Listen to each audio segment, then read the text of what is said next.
지금 추석을 앞두고 있습니다. 명절이 시작되는데 생각보다 꽤 긴 기간 동안 증시가 쉬어요. 보통 증시가 쉬게 되면 어느 정도 좀 주식을 팔고 가려는 심리도 있고 아니면 이번 기회를 노려서 조금 저가에서 뭐 사려는 심리도 있는데 그럼 지금 상황에서는 어떤 섹터, 어떤 종목들을 좀 체크해보면 좋은지 한번 가볍게 알아보도록 하겠습니다. 일단 가장 먼저 네이버. 이전에도 콘텐츠에서 한번 다뤘지만 이때 이 시기에 스테이블 코인 관련해서 또 정부가 바뀌었고 정책 기대감으로 굉장히 강하게 상승을 했다가 이후 외국인도 매도세로 굉장히 하락을 했어요. 그리고 최근에 엄청난 거래 대금 나왔죠? 거의 조 단위 거래 대금이 나왔습니다. 급등을 했는데 왜 급등을 했냐? 최근에 두나무 가상자산 거래소 다들 아실 겁니다. 업비트와 네이버와 합친다. 이 기대감으로 이제 시너지가 굉장히 잘 날 거다. 이러면서 이제 많은 투자자들의 기대감을 모으고 있고요. 그리고 동시에 이 거래 대금이 이렇게 많이 이 네이버 이런 대형주로 쏠리게 되면요. 다른 종목들에서 일부 자금들이 이동을 하게 됩니다. 시장을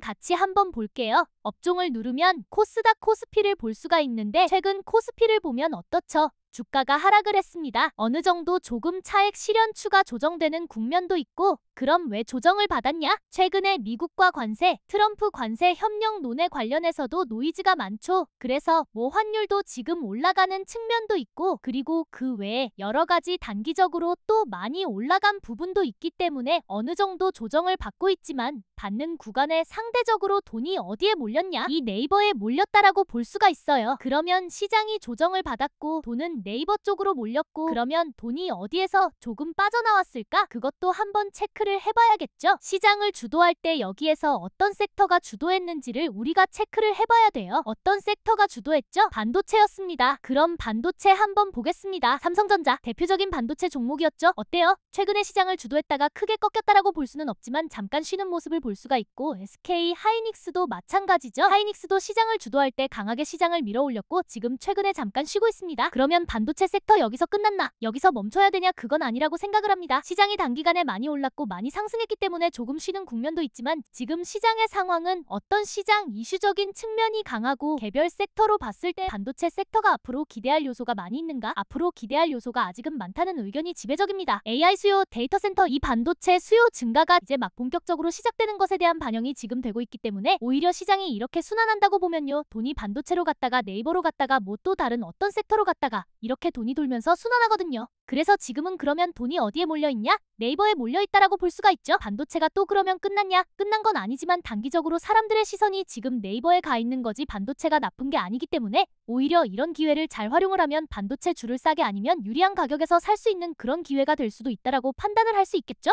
자, 그래서 지금은 네이버가 강세지만 상대적으로 반도체가 조금 쉬는 국면 그리고 지금 대형주가 쉬고 있으면 중소형주들은 더 많이 눌리거나 쉴 수 있겠죠? 테슬라는 종목도 반도체 중소형주에서 포함이 되고요. 테크윙 최근에 상승하다가 왔다 갔다 쉬고 있죠. 유진테크 이런 식으로 어떤 주요 섹터가 있는데 잠깐 쉴 때가 있어요. 잠깐 쉴 때 그 구간에 어떤 섹터로 돈이 가 있는지를 같이 체크해보면 이 시장을 보는데 많이 도움이 됩니다. 자, 그러면 반도체 섹터가 지금 잠깐 수급이 비었다.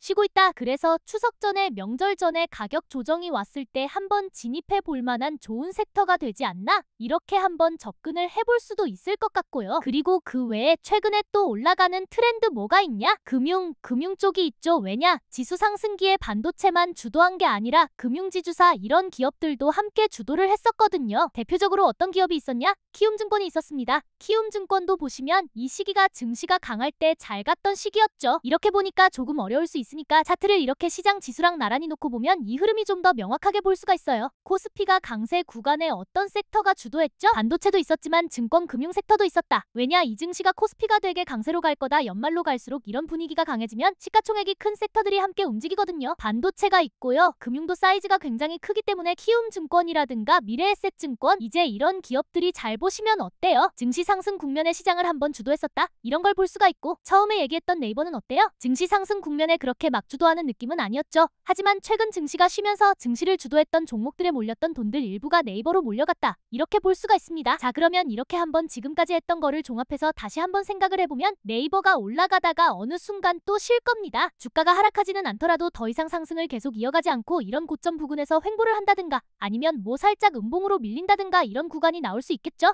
그러면 네이버에 지금 사람들의 관심이 쏠려 있다가도 또 네이버에서 일부 자금이 빠져나가서 다른 어떤 섹터로 이동을 할 수가 있을 겁니다. 그러면 어떤 섹터로 이동을 할 수 있을까? 우리가 한번 생각을 해봤을 때 그래도 이전에 시장을 주도했던 경험이 있는 종목들, 어느 정도 수급이 들어와 있던 종목들 위주로 다시 수급이 들어올 수 있겠죠. 그런 원리에 입각해서 제가 지금 반도체 하나 설명드렸고 금융지주사 하나 설명을 드린 겁니다. 이것뿐만이 아닙니다. 바이오 섹터도 잘 봐야죠. 바이오 섹터도 사실 최근에 하락한 이유가 바이오 섹터의 자체적인 큰 악재가 있기보다는 어느 정도 약간 시장 외부적인 변수 이런 부분이 조금 더 컸거든요. 그런데 이런 부분들은 시간이 지나면 계속 바뀌는 경우가 많습니다. 확실한 거는 어떤 비만 치료제라든가 어떤 바이오 개별적인 종목들이 가지고 있는 일정 모멘텀들 이런 것들은 대부분 남아있다라고 볼 수가 있는데 대표적인 종목이 뭐가 있죠? 알테오젠이라는 종목이 있습니다. 알테오젠도 최근에 주가가 조정을 많이 받았죠. 자금 이탈이 좀 나온 겁니다. 어느 정도 차익 실현이 나온 건데 알테오젠은 잘 돼서 앞으로 로열티 수익 크게 받는다. 앞으로 돈 벌 일만 남았습니다. 자, 그런데 돈 버는 거랑 또 주가가 또 올라가게 만드는 거랑은 또 조금 다른 포인트들이 필요하거든요. 자, 알테오젠은 어떤 포인트를 잘 챙겨봐야 되냐? 코스피 이전 상장에 대한 논의를 잘 챙기셔야 됩니다. 최근에 코스피 이전 상장에 대한 얘기들이 뜨문뜨문 나오고 있고요. 아직 오피셜 공식적으로 언제 한다라고 확정되지는 않았습니다. 하지만 정황상 조만간 코스피 이전에 대해서 아마 논의를 할 거고 코스피 이전에 대한 게 어느 정도 확정이 되면 주가가 본격적으로 갈 겁니다. 왜냐? 과거의 셀트리온 사례를 한번 보면 과거의 코스닥에서 이제 코스피로 이전을 했거든요. 그러면서 주가가 크게 상승했던 경험이 있어요. 그러니까 코스피 이전 상장하고 올라간 게 아니라 코스피 상장을 하겠습니다라고 발표를 하고 언제까지 하겠습니다 하니까 그전 한 달, 두 달 전부터 미리 기대감이 올라가기 시작했다는 거죠. 그런 측면에서 알테오젠도 이 코스닥에서 굉장히 중요한 대장 종목이고 코스피 이전이 확정되는 경우에 기관 외국인 투자자들의 수급이 들어올 수 있기 때문에 이런 종목들도 같이 한번 체크를 해보면 된다. 계속 제가 설명드리지만 지금 관심은 사람들이 네이버에 몰려있다. 돈도 네이버에 몰려있는데 이 돈들이 하나에 몰려있는 게 아니라 이렇게 계속 순환하면서 왔다 갔다 한다고 제가 설명을 드렸죠. 왔다 갔다 하기 때문에 그 왔다 갔다 할 때 돈이 들어올 가능성이 있는 일부 섹터들은 주가가 눌려있을 때 관심을 가져보면 좋다. 그러면 어떤 섹터를 관심을 가져야 되냐? 증시 상승기에 시장을 주도했었던 경험이 있는 섹터들, 그런 섹터들 중에서 개별적으로 어떤 모멘텀이나 악재가 없는 종목들, 이런 종목들을 잘 체크를 해보면 되겠죠. 그러면 제가 섹터 단위로 설명을 드렸는데 섹터가 아니라 개별 종목 단에서는 한번 체크를 해봅시다. 지난주에 LNC바이오 이전에 저희 콘텐츠에서 리투, 미용 의료 쪽으로 굉장히 매력도가 높다 관심이 있다라고 한번 지켜봤던 종목인데 지난 금요일에 급락이 한번 나왔습니다.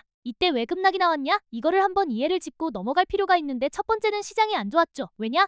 코스닥을 보시면 지난 금요일 자체가 시장 분위기 자체 좋지 않았어요. 마침 분위기도 안 좋은데 어떤 이슈까지 있었냐? LNC바이오가 아무래도 이원료 성분이 사람한테서 가져오는 성분이다 보니까 이런 것들과 관련해서 규제가 있을 수도 있다. 그러니까 다른 미용 의류 이런 것들은 연어라든가 어떤 동물성에서 가져오는 것들이 대부분인데 LNC바이오가 출시한 리투오 같은 경우에는 이제 사람에게서 나온 것들이거든요. 그러니까 인체 유래다 보니까 이거를 어떤 의료활동, 생명 이런 것 쪽에 써야 되는데 왜 피부 미용 쪽에 쓰냐? 규제를 해야 되는 게 아니냐? 이런 언급이 나오면서 그런 우려감 때문에 하락을 한 거거든요. 근데 사실 이건 아직 확정이 아니고 기사 맥락상 어느 정도 약간 우려 제기, 체크 이런 느낌의 뉴스였기 때문에 마침 시장도 안 좋았고 분위기도 안 좋은데 약간 부정적인 뉘앙스의 기사가 나오면서 공포에 의해서 투매가 나온 걸로 보여지고요. 이런 경우에는 사실 남들이 심리가 안 좋을 때 같이 급하게 투매를 하기보다는 조금 큰 흐름을 보는 게 좋습니다. 뉴스도 보통은 하락장에 나쁜 뉴스가 더 많이 나와요. 그러니까 오히려 좋은 면도 있고 나쁜 면도 있는데 상승장에는 좋은 면을 조금 더 보는 거죠. 우리가 인간관계도 비슷하잖아요. 어떤 사람이 똑같이 있는데 장점도 있고 단점도 있는데 이 사람이 미울 때는 단점만 보이고 이 사람이 좋을 때는 장점만 보여요. 증시도 마찬가지거든요. 지금은 증시 자체가 좋지 않기 때문에 오히려 단점만 보이는 시기인데 너무 이런 단점만 보이는 시기에 나쁜 뉴스에 몰입하기보다는 큰 흐름 장점도 같이 보면서 하는 게 중요하다. 그래서 추석 전에 어떤 섹터를 우리가 보면 좋은가 종합을 해보면 반도체 쉴 때 잘 봐두시면 좋을 것 같고요. 지수가 반등할 때 크게 상승할 수 있는 금융 쪽 그리고 개별 종목단에서도 시장 영향으로 인해 밀려난 종목들 같은 것들 같이 한번 체크를 해보시면 좋을 겁니다. 그리고 시장이랑 같이 봐야 될 거는 최근에 주목을 받은 네이버죠. 뭐 단기 트레이딩 하시는 분들은 아마 네이버를 적극적으로 매매를 하고 계시겠지만 이제 꼭 네이버를 매매하지 않으시더라도 네이버를 봐야 하는 이유가 여기에 있습니다. 네이버를 투자하지 않더라도 왜 네이버를 봐야 되냐? 많은 돈이 네이버에 몰려있기 때문에 결국에는 중요한 건 돈의 흐름을 보는 게 중요하거든요. 네이버에 돈이 몰려있기 때문에 결국엔 네이버에 몰려있는 돈이 또 어디론가 가긴 갑니다. 이 흐름을 보기 위해서 네이버를 보는 거지 네이버를 난 투자 안 하니까 아예 안 볼 거야. 그럴 수도 있지만 웬만하면 요 흐름도 같이 체크해보시면 여러분들이 종목을 투자하거나 매매할 때 조금 도움이 되실 겁니다. 이 부분들은 저희 종목 주세요에서 계속 업데이트를 드리고 브리핑도 드리고 있으니까 관심 있으신 분들은 구독, 좋아요, 댓글 많이 눌러주시면 감사하겠습니다.